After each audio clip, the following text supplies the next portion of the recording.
Shalom, everybody. This is Nuak Banya Sha'ala. My slave name is Timothy Leon Smith. And I'm out here posted up by this Trinity and Korean United Methodist Church sign. And I'm going to let you see what this thing says. I got to get closer, y'all. I got to get closer.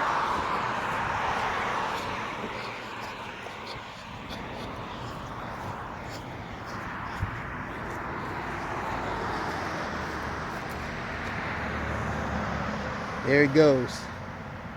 It says all are welcome, and as you can see, it has the LGBT community flag in the background. This is Trinity United Methodist Church, and it begins its worship on the Sun God Day at 09:30 a.m. And you have the Korean worship of the same church at 11:30 a.m. Alright, all are welcome at Trinity. That's meaning the LGBT community, y'all.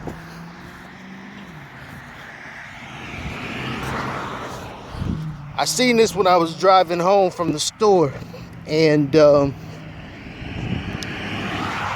couldn't make it in time. By the time I got my camera out, the billboard had switched. So I came back out just to get that. Just to show you all that the true church is officially underground. And all of these above board churches have been wholly given unto the devil.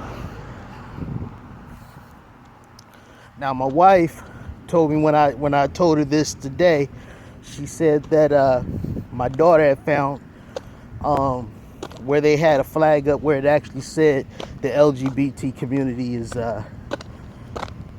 welcome. I'm walking back to the truck now, so I'll let my wife tell you what she has seen. Baby, could you turn some light on? We can't see it. This is my pretty wife. Hi. It's still kind of dark, but you can see an outline. Better. There you go. It's a little better. All right, baby. Now, what was you telling? What was you telling me about what Ayana saw? It was the same one we were driving past, and she saw it. She was like, what does LGBT mean? And I told her what it meant: lesbian, gay, bisexual, and transgender. She's like, oh, that's why they had the rainbow up there. There you have it, brothers and sisters.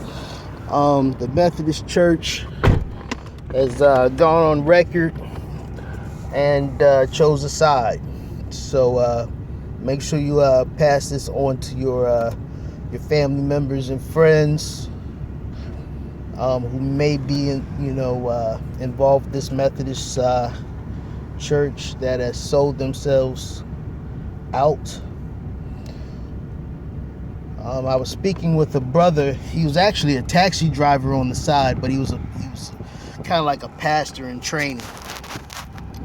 And he was I asked him. He tried to get me to go to this church, and I told him I don't do those things. And I asked him, do you allow the LGBT community in your church? Now, mind you, I don't have a problem with the gay, lesbian community inside the church. That's how you clean them. But they belong in the pews, not of any place of honor. They don't belong as pastors, as choir directors. They don't even belong in the choir. Now, he said that they do, and he says he don't particularly preach towards their sin, which that just makes you an irresponsible shepherd. Why preach on theft, and that sexual sin is what's destroying your people in the congregation? That makes no sense. You preach on what your flock is entangled with, so that you can free them from being entangled. Why preach on murder if you don't have a murderer in the midst? and you got kleptomaniacs or people that are stuck on drugs. You got to preach on those things. You have to clean them. Now, he says he will allow them to sing in the choir. He says because it's commanded for all men to sing. And I was like, you know what? There's no problem for us to sing and worship. I agree. But not in a position of authority, not be in the choir. And his reasoning behind them being allowed in the choir is Satan was a choir director. And I asked him, did that help clean Satan up? Or did it give him the authority to be able to seduce 1/3 of the angels of heaven? Of course, there's no answer for that. So, we have to be careful who we put up. I don't care how talented they are. Holiness or righteous or set apartness should be the first priority for anybody to get put up in the church. That way they don't seduce the rest of the flock, and 1/3 of the saints get gathered and taken out of the church and brought back to the way of the world. That's my 2 cents. Shalom, family. We love you all.